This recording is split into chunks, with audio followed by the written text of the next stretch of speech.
చాలా తప్పుడు ప్రచారాలు చేస్తున్నారని 100 రోజులు ఈ పాలనలో ఎలాంటి సక్సెస్ లేక డైవర్ట్ పాలిటిక్స్కి వీళ్ళు తెరదీస్తున్నారని మరి ఈ పవిత్రమైన లడ్డు మీద రాజకీయాలు చేస్తే దేవుణ్ణి అడ్డు పెట్టుకుంటే శిక్ష తప్పదని చాలా రకాలుగా మరి కామెంట్ చేస్తున్నారు.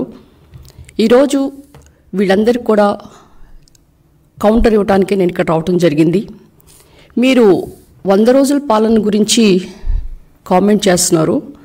నేను కూడా వైసీపీ ఎమ్మెల్యేగా ఉన్నాను. మన 100 రోజుల పాలనలో జగనన్న గారు ఏం చేశారండి?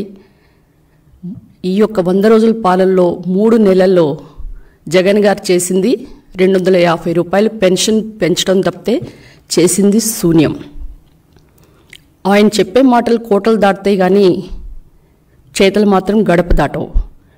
ఎప్పుడు కూడా ఒకే మాట అంటుంటారు, మనది మాటల ప్రభుత్వం కాదు చేతల ప్రభుత్వం అని. మరి మీరు చేసిందేంటి? ఈరోజు ఈ యొక్క చిట్టా ఉంది. 6 నెలల్లో మీరేం చేశారు? రాజన్న బడి అని, రైతు భరోసా అని, తర్వాత రైతు దినోత్సవం అని రకరకాల వాగ్దానాలు చేశారు. కానీ చేసింది మాత్రం శూన్యం. మీరు ఇచ్చిందల్లా పెన్షన్ 250 రూపాయలు మాత్రమే. అయితే ఈరోజు నేను గర్వంగా చెప్పగలను, చంద్రబాబు నాయుడు గారు అంటే ఎన్డీఏ ప్రభుత్వం 100 రోజుల్లో 100 పథకాలు అభివృద్ధి సంక్షేమ కార్యక్రమాలు జరిగినాయని మాత్రం నేను గట్టిగా చెప్పగలను. ఎందుకంటే గత ప్రభుత్వంలో మరి ముఖ్యంగా ఇక చెప్పాలంటే వైసీపీ నాయకులు వాళ్ళు చేసిన అరాజకాలు, అక్రమాలు, ల్యాండ్, శాండ్, మైన్, వైన్ ఇలా అన్నిట్లోనూ డీపీటీ పథకం ద్వారా దోచుకో పంచుకో తినుకో అనే పథకాలే చేశారు తప్పితే వైసీపీ ప్రభుత్వం అంటే స్కామ్ ప్రభుత్వం అని అందరికి కూడా జగమెరిగిన సత్యం. ఈరోజు మీరు చూస్తే జగన్ గారి ప్రభుత్వంలో నిత్యావసర సరుకుల రేట్లు ఎలా పెరిగినాయి, మరి విద్యుత్ కోతలు ఎలా ఉన్నాయి, విద్యుత్ ఛార్జీలు ఎలా ఉన్నాయి, ఇవన్నిటి మీద కూడా సగం మనిషి మీద నడ్డి మీద మీరు వేటు వేసి వాళ్ళందరూ కూడా కోలుకోలేని పరిస్థితి తీసుకొచ్చారు. ఇక ప్రజల ధన మన ప్రాణ ఆస్తులకి రక్షణ లేకుండా పోయింది. ఈరోజు చంద్రన్న పాలనలో ప్రజలందరూ కూడా ఎంతో సుభిక్షంగా ఉన్నారు. ఆయన పాలనలో అందరూ కూడా చల్లగా ఉన్నారు. ఈరోజు మనం ముఖ్యంగా చెప్పాలంటే ఎలాంటి విద్యుత్ కోతలు లేవు, ట్రిపుల్ డబుల్ ఛార్జెస్ విద్యుత్ ఛార్జెస్ లేవు. కనుక ఈ బాదుడే బాదుడు ప్రోగ్రామ్స్ కన్నీ ఫుల్ స్టాప్ పట్టింది.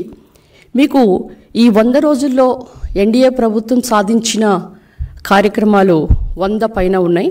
మొట్టమొదటిగా నేను మీకు చెప్పాల్సింది ఏంటంటే పెన్షన్. ఈరోజు అసలు హామీలు ఏం నెరవేర్చారు? మీరందరూ కూడా చెప్తున్నారు సూపర్ 6, సూపర్ 7 అసలు ఒక్క హామీ అయినా నెరవేర్చారా అని. మరి మీరందరూ కూడా కళ్ళు లేని కబోదులా అని అడుగుతున్నా. ఎందుకంటే జగన్ గారి ప్రభుత్వం ఉంటే 3000 పెన్షన్ వచ్చేది. ఈరోజు పెన్షన్ ఎంతయ్యా? 4000. దానితోడు మరి ఫస్ట్ తారీఖే ఏ సీఎం అయినా పెనుమాకలో మొట్టమొదటిగా జూలై 1న సీఎం అయిపోయి నేరుగా ఈ లబ్ధిదారులకి ఆ 4000తో పాటు 3000 అంటే ఏప్రిల్, మే, జూన్ నెలలు టోటల్గా 7000 మరి లబ్ధిదారుల చేతిలో పెట్టారా? మీరందరూ పేపర్లోనూ చూసారా? మీరందరూ ఇండియాలోనే ఉన్నారా? మీరు ఒకసారి ఆ పేపర్స్ తిరిగేయాలని చూస్తున్నా. ఎందుకంటే ఇదొక చారిత్రాత్మకమైన ఘట్టం.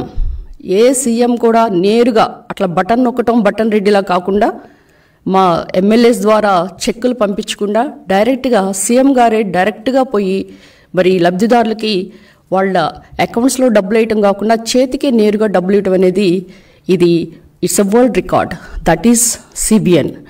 మరి మీరు ఇంకొకసారి చూస్తుంటే గత ప్రభుత్వంలో మరి జగన్ గారి ప్రభుత్వంలో మెగా డిఎస్సి ఎప్పుడైనా మీరు నిర్వహించారా?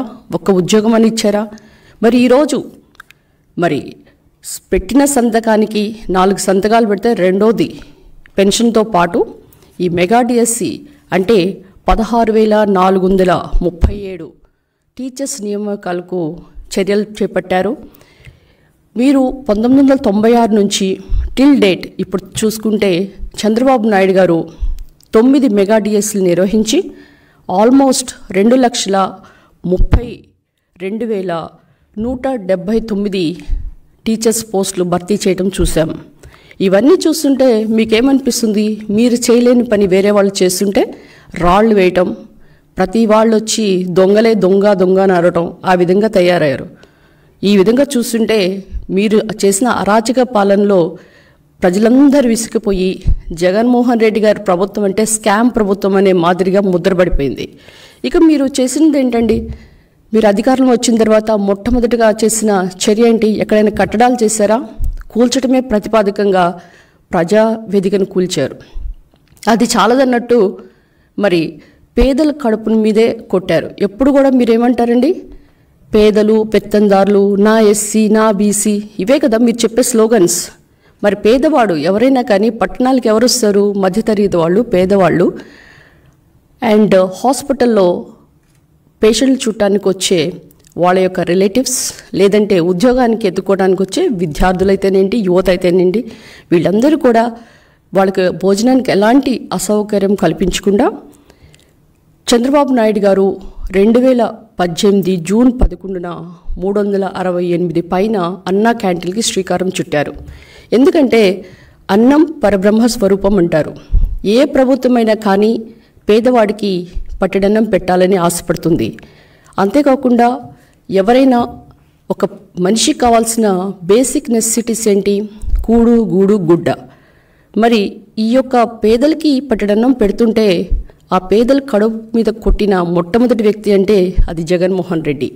ఈరోజు మరి ఆగస్ట్ 15న 100 అన్నా క్యాంటీన్లు స్టార్ట్ చేసి మొన్న సెప్టెంబర్ 18న 75 ఆల్మోస్ట్ 175 క్యాంటీన్స్ను స్టార్ట్ చేశారు.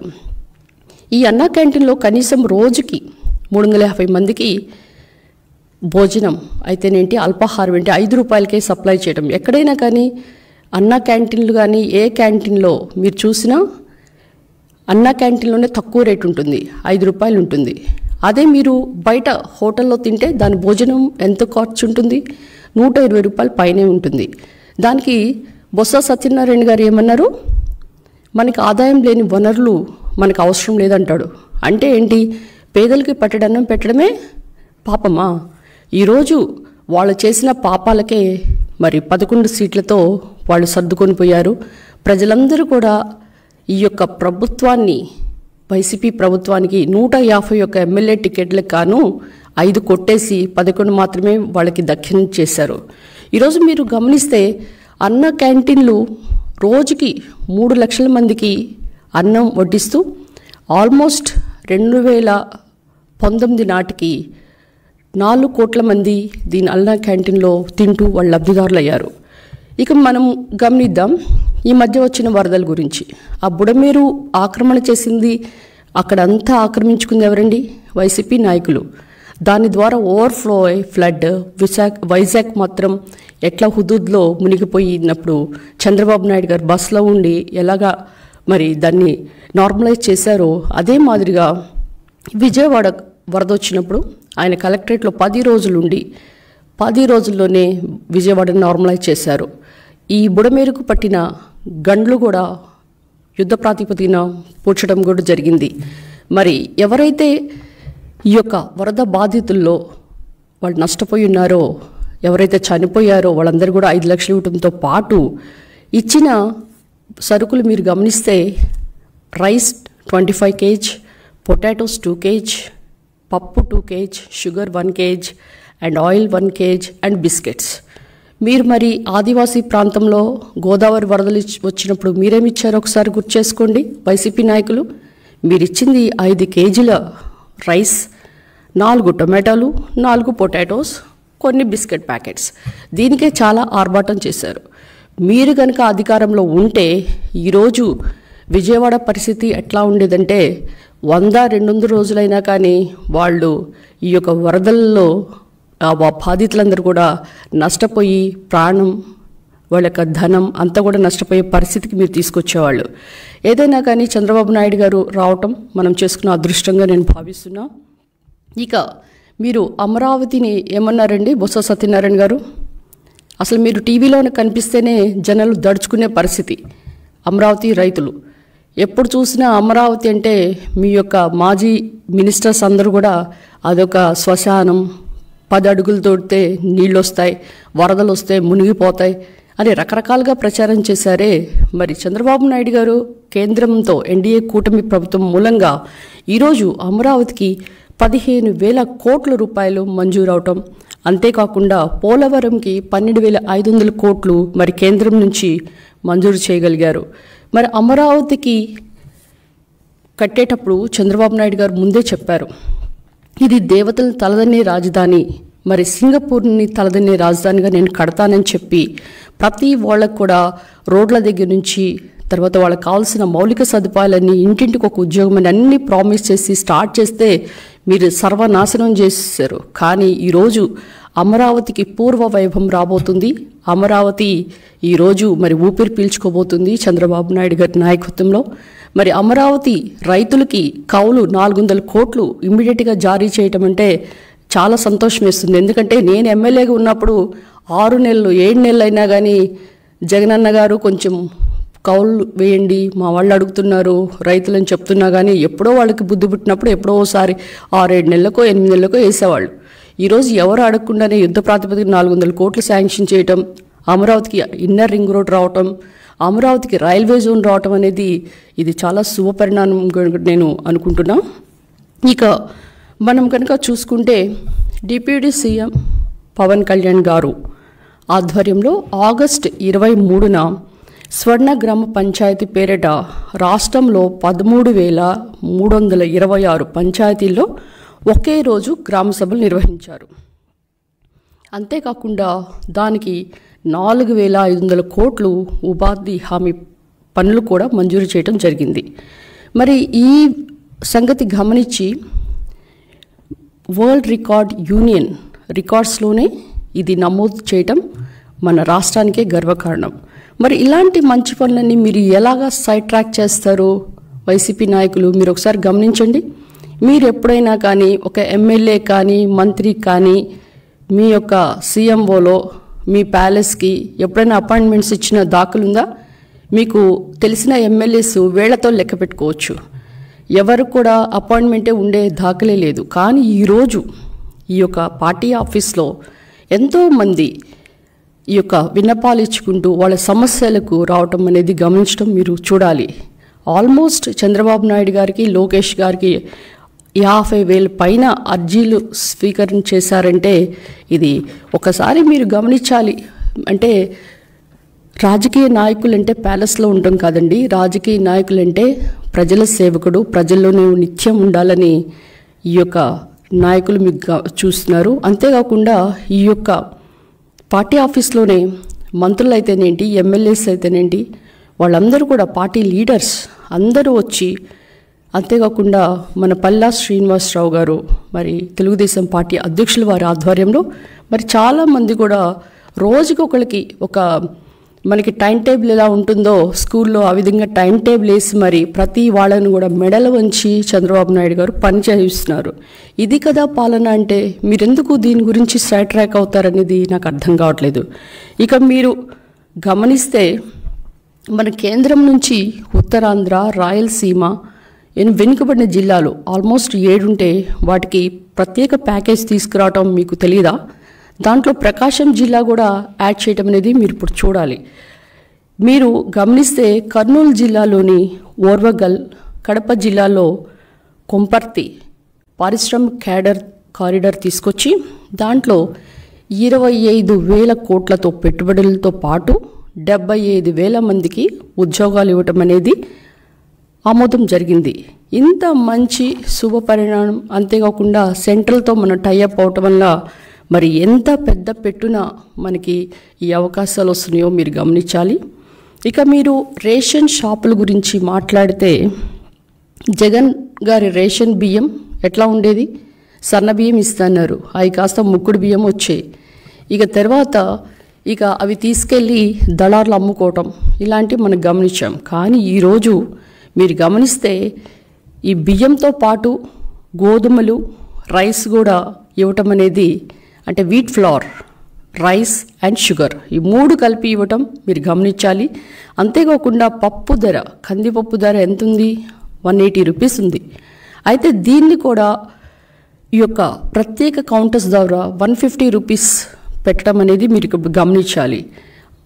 ఇంకొక విషయం ఏంటంటే, ఒక ఐపీఎస్ మీద యాక్షన్ తీసుకోవాలంటే చాలా భయపడతారు ఏ ప్రభుత్వమైనా. ఎందుకంటే వైసీపీ ప్రభుత్వంలో పోలీసులందరూ వాళ్ళ పావుల్లాగా ఉండేవాళ్ళు. సిట్ అంటే సిట్, స్టాండ్ అంటే స్టాండ్, ఇది వాళ్ళు చేసే పద్ధతి. కానీ ఈరోజు ఒక మహిళ మీద అరాచకంగా వాళ్ళు పెట్టిన కేసులో ప్రూవ్ అయి 3 ఐపీఎస్ని సస్పెండ్ చేయటం అనేది ఈరోజు రాష్ట్రంలోనే రికార్డుగా సృష్టించారని కూడా మనం చెప్పుకోవచ్చు. ఇక మీరు ఇసుక గురించి మాట్లాడతారు. మీరేం చేశారండి? ఇసుకని జేపీ కాంట్రాక్ట్స్కి ఇచ్చారు. తర్వాత ఉద్దండరాయపాలెంలో మీ బినామీని పెట్టుకొని కరోనా టైంలో కూడా లారీ 70,000 చొప్పున అమ్ముకున్నారు. మరి ఆ బినామీ ఇప్పుడు ఎక్కడున్నాడు? జైల్లో ఉన్నాడు. ఆయన అసలు ఒక ఫోటోగ్రాఫరు, ఒక ముంజలు అమ్ముకునే వ్యక్తి, వాళ్ళ భార్య ట్రాక్టర్ ఎక్కి మిరపకాయలు తెచ్చుకునే వ్యక్తి, వాళ్ళందరికీ మరి ఆస్తులు ఎలా పెరిగిపోయినాయి? మరి విచిత్రంగా ఇప్పుడు చెప్పేది ఏంటంటే, వాళ్ళకు వచ్చే షేర్లో వీడిని పెట్టుకొని మొత్తము ఇసుకను తోలించి 30% ఈయనకి ఇవ్వటం కమిషన్, 60% సజ్జల గారు, జగన్ గారు పంచుకోవటం. ఇప్పుడు ఇది నిజాల్ని నిస్సిగ్గుగా తేల్చాలి. మరి 20-30 కార్లు ఎట్లా వచ్చినాయి వాళ్ళకి? ఓల్వో కార్స్, BMW, బెంజ్, తర్వాత జాక్వేర్, లేని కారు లేదు ఆ నందిగం సురేష్ గారికి. ఆయన తుళ్ళూరు ఎంపీయా లేకపోతే బాపట్ల ఎంపీయా అనేసి మా నియోజకవర్గంలో ఎప్పుడు చెప్పుకుంటూనే ఉంటారు. ఆ బాపట్లలో కాలు పెట్టింది లేదు, కేంద్రంకి ఒక లెటర్ రాసింది లేదు బాపట్ల గురించి. మరి ఆయన పరిస్థితి ఈరోజు ఏ విధంగా ఉందో ప్రజలు గమనించాలి. కనుక న్యాయం ఎప్పుడు కూడా నిలకడగానే తేలుతుంది. ఈయన గారి భాగవతాలన్నీ కూడా లోకల్ ఎమ్మెల్యే అయిన నా మీద పడి అన్నీ నాకు ఆపాదించి ప్రతి విషయంలో కూడా నన్ను ముందు పెట్టి బినామీగా ఈయన పెట్టి మొత్తం డబ్బులు దోచుకున్నారే. ఈరోజు దానికి దేవుడున్నాడు పైన. స్క్రిప్ట్ మీరు అంటారు కదా దేవుడు చూసుకుంటాడని, దేవుడు చూశాడు, స్క్రిప్ట్ బాగా పండింది. మీకు ఎంత పెద్ద శిక్ష వేశాడంటే దేవుడు. మరి అసలు 151 సీట్లు ఎక్కడ? మీరు చేసిన అరాజకానికి 11 సీట్లు ఎక్కడ? ఒకసారి ఆలోచించుకోండి. ఇక మీరు మద్యం గురించి పక్కన పెడితే, ఇక జే బ్రాండ్స్ మీరేం చెప్పారండి? మద్యం బాటిల్ పట్టుకుంటేనే షాక్ కొట్టే మాదిరిగా మద్యాన్ని నియంత్రిస్తాం, మద్యం ధర పెంచుతాం అని చెప్పి జే బ్రాండ్స్ని తీసుకొచ్చి అమాయకమైన ఆడబిడ్డల మాంగళ్యాన్ని తెంచేశారు.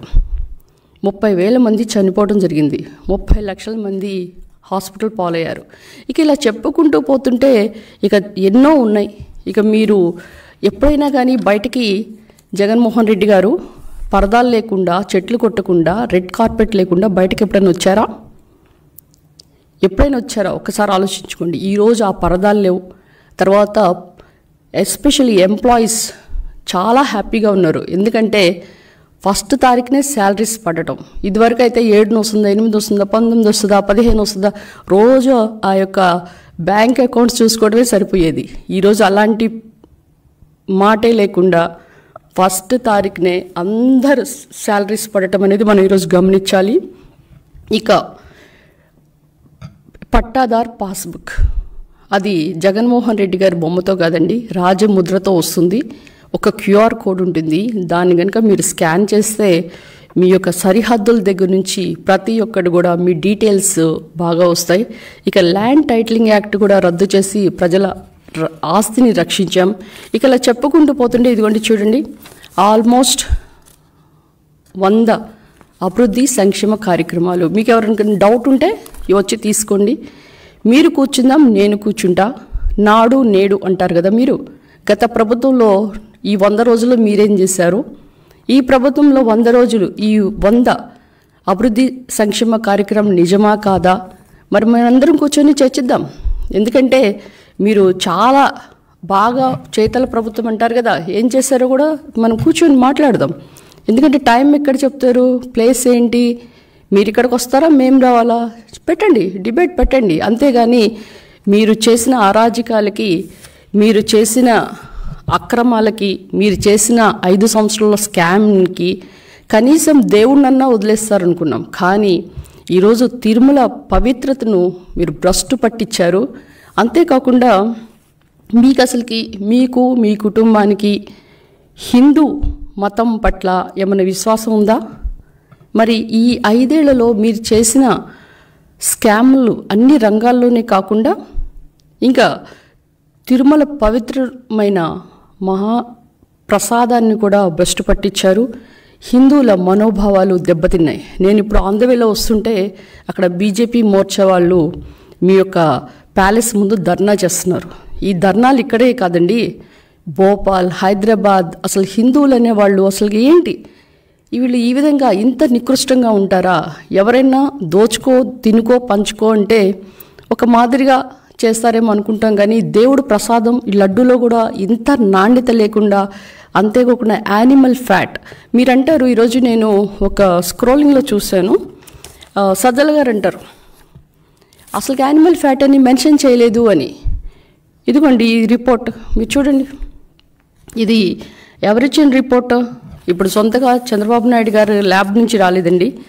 This has been given by NDDB, that means National Dairy Development Board, which is of a very this has a very high quality and the report has a very flexibility and then గుర్తింపు కలిగిన lab ఇది. ఈ ల్యాబ్కి sample 8వ తారీఖున 8/7 తీసుకుంటే మనకి 16/7 కల్లా రిపోర్ట్ వచ్చింది. ఇందులో ఏం మెన్షన్ చేశారు?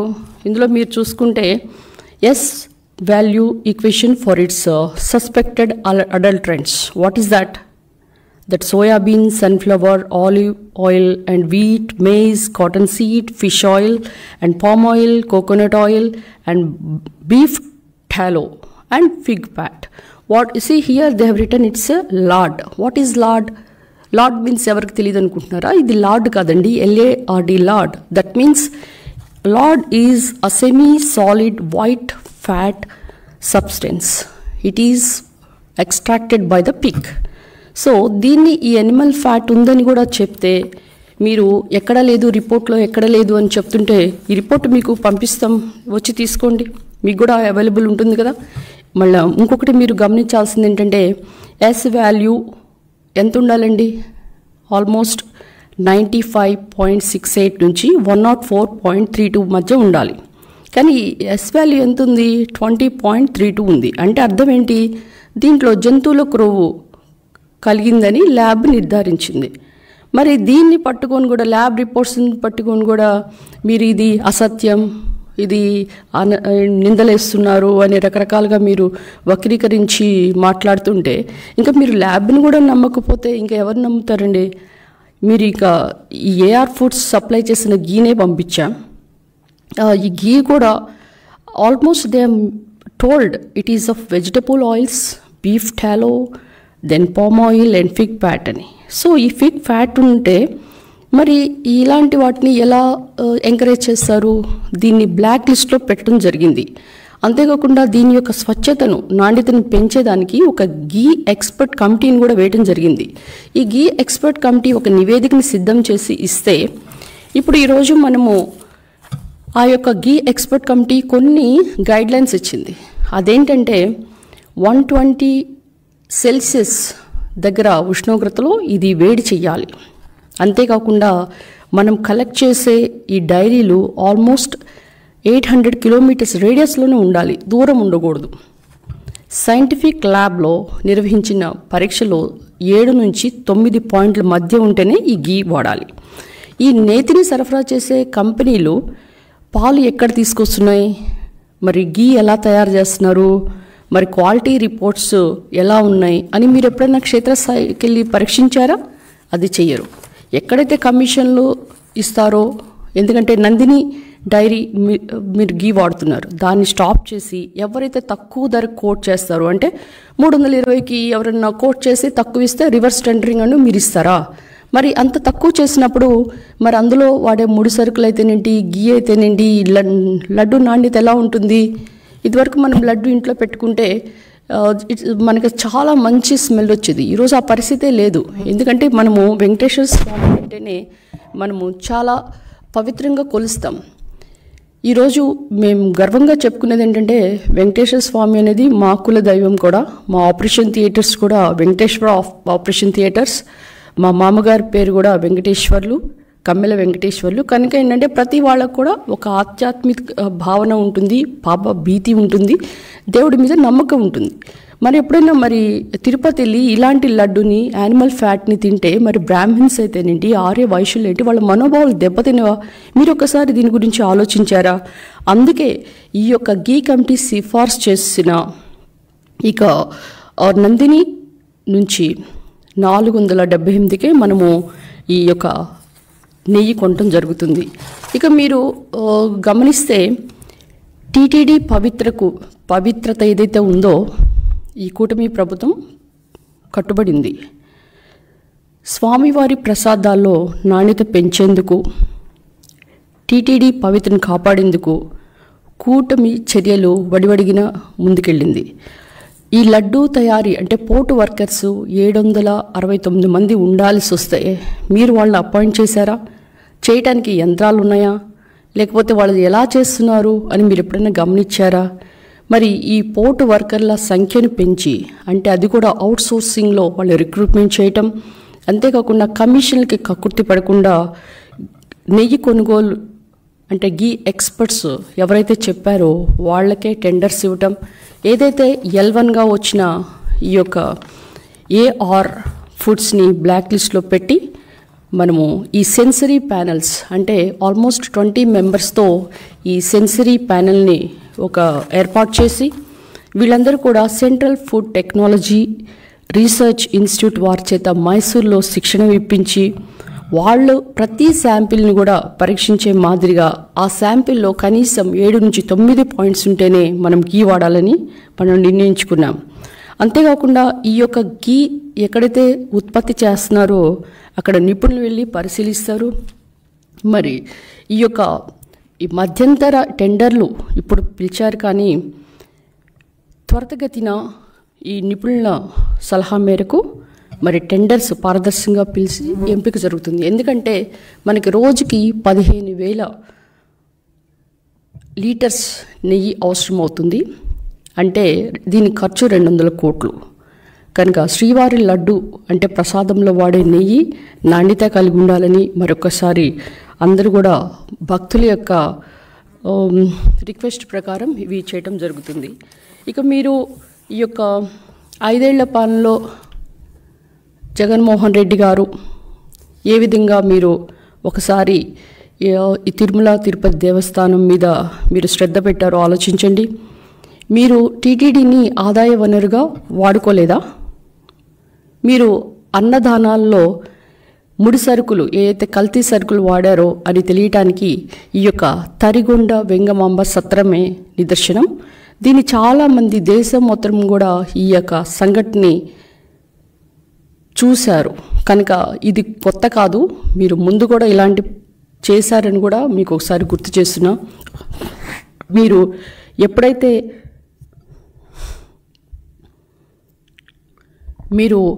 ఎప్పుడైతే పింక్ డైమండ్ అని అన్నారో వాటన్నిటిని కూడా ప్రతిపక్షంలో ఉన్నప్పుడు దాన్ని మీరు